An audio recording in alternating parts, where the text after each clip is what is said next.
nobody will disagree that Twinkies are just not good for you. Skittles are not good for you. No one's going to be like, I kind of think they're okay, right? How can we start to make better choices around certain things is what I wanted to dig into, and then go through like three categories of food and say like eat or pass. So like, should you eat this thing or should you pass? Like, what's the net benefit? So pumpkin seeds, right? Seeds, nuts in general. We know that seeds and nuts, especially something like pumpkin seeds, are high in magnesium. We know they're good for you. But then you get into this scenario of, well, what happens if you eat roasted? And I'm not talking about flavored and like barbecue flavor. Like that's just like, yeah, don't eat that. But you get into like roasted pumpkin seeds that are salted. And you look on the back and it's like, roasted in a seed oil. Is it eat or pass? Like, is it the net benefit of eating pumpkin seeds higher, or is it like, no, avoid them, they're roasted in seed oil? What's your hot take? Okay, hot take is that we really rarely want to ever eat seed oils that have been cooked at high temperatures, or really ever. We know they have omega-6 fats. We know that high heat during roasting can actually make those fats more damaging, create more oxidative stress in the body. So as you said, raw, unroasted, always better. If you are, on a road trip, in an airport, in a gas station, and there are literally no options of what to eat, and it's the option between like chips or cookies or roasted salted pumpkin seeds, I'd say go for the pumpkin seeds. You're going to get more nutrients with something like pumpkin seeds, because you're going to get the magnesium and all the other minerals that are in those seeds. Whereas in the cookies or the chips, you're still going to get those refined seed oils that have been heated, but you're not going to get nearly as many nutrients. So it's probably a better option, but definitely unroasted is the way to go. And if you only like them roasted, something you can do at home is actually roast them at a much lower heat for a little bit of a longer time. And so that's one option. Pass if you have the option of raw versus roasted in a seed Definitely. oil. Eat if the alternative is grabbing a bag of chips. So salmon, next one. This idea of avoid farmed salmon at all costs. We know there are a ton of challenges with that, but I would assume that if somebody is on a journey to health and wellness and they're introducing new types of foods into their diet, the alternative being a hungry man freezer dinner is not as good an option as farmed salmon. We know wild caught's better. We know all these things, but what's the hot take on that as far as like, how bad is farmed salmon when you start to talk about like optimal being wild caught, farmed being an option? Is it where does it lie? Like, what's your hot take on that? I think if the decision is between eating an ultra processed microwave meal, like, which is, I'm assuming, what the Hungry Man type of meals are, that's like, refined grains, ultra processed, oils and cheeses and meats and all of these things, then I think there's no question that farmed salmon is an upgrade from an ultra processed, microwave type dinner meal. Again, it all comes back to nutrients. While it's not the best choice compared to wild salmon, there still are going to be useful nutrients in that food. There's going to be vitamins and minerals. There's, of course, going to be omega-3 fatty acids. There's even been research showing that people can improve their omega-3 fatty acid levels by eating farmed salmon. It is not the optimal choice. If you can do it, I think the best possible option is, if you are going to eat salmon, get a very small amount, a couple ounces of the highest quality salmon, and then fill the rest of your plate with whatever the cheapest organic vegetable you can find is. And, so shift the quantities around a little bit. Organic beans are 99 cents a can. So, supplement where you are going to get some of that protein and from the salmon with beans that are very inexpensive, and try some beans, a very small amount of wild caught salmon, and then whatever the most on sale organic vegetable is. And so there are other ways to, I think, be economical about these things. other than just going with the lower quality product.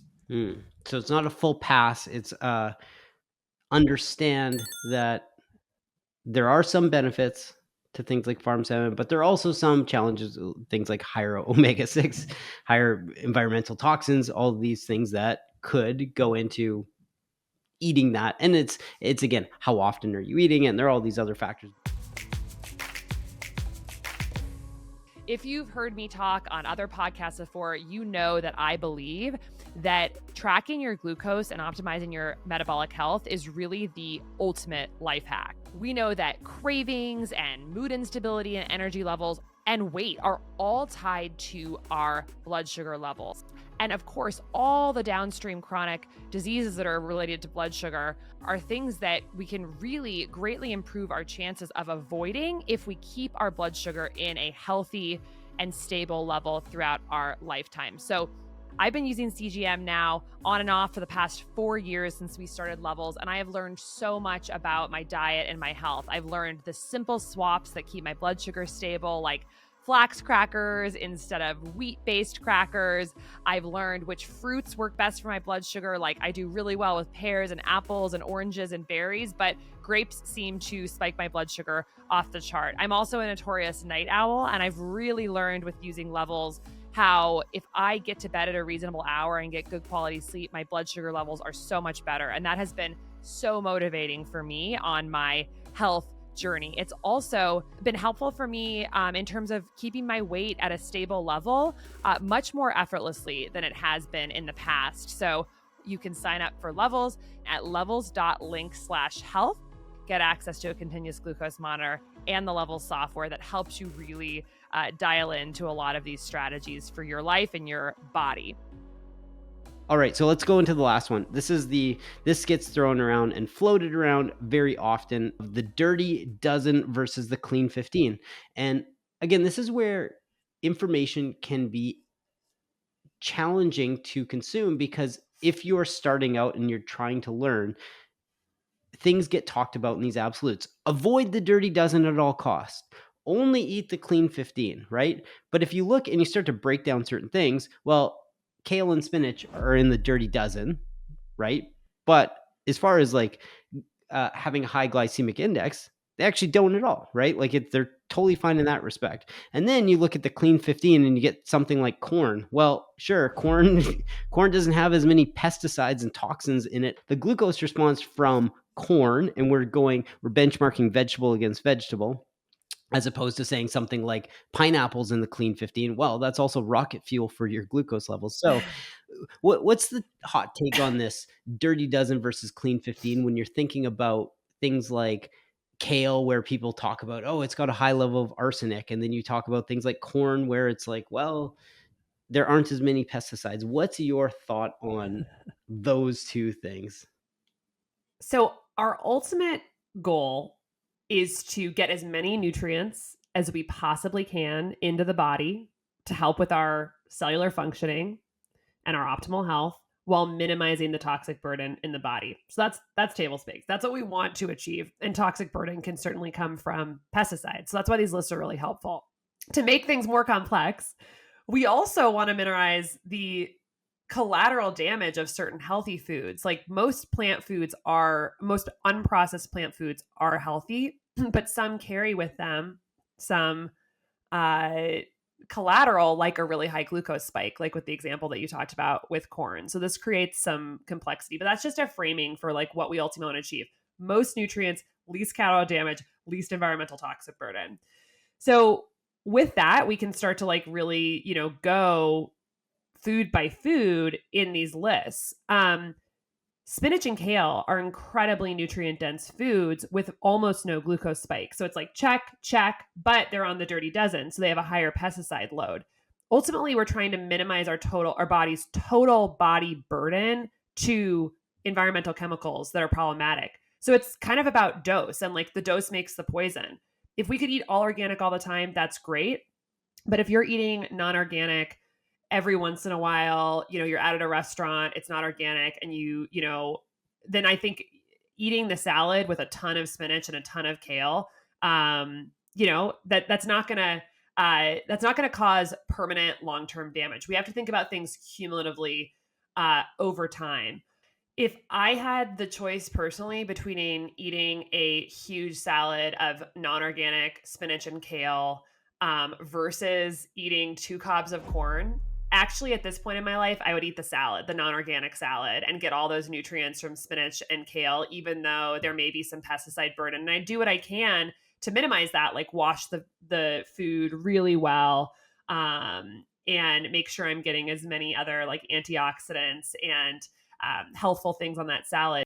The best possible scenario, I think, for people is to figure out how to eat organically, essentially for the same price as conventional, which I think is totally possible if you're sort of smart and scrappy about it. The way that I approach it is that when I go to the grocery store, I am looking for whatever organic foods are on sale.